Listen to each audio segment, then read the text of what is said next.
In this video, I'm going to show you can easily remove sticker from Messenger app on an iPhone before they watch the video to the very so end. you don't make any mistakes.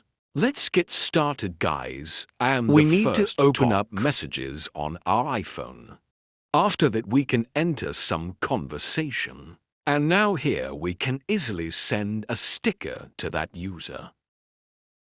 If we tap right here at this plus and select stickers, that's where we can easily tap here at this plus button to create a sticker. We can use any picture from our camera roll. I'm gonna choose that one. As you can see, it's just automatically detected some object here. And now by hitting right here, I can send this sticker to that conversation.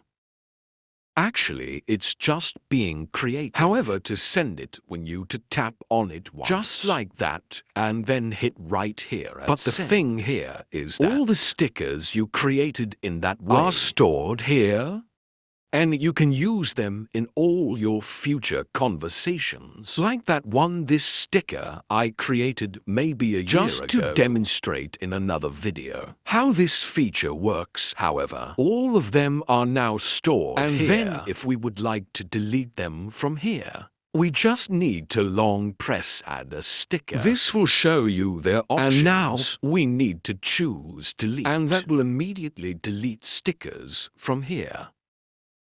Basically, that's it. So this video was helpful. Don't forget to hit the like button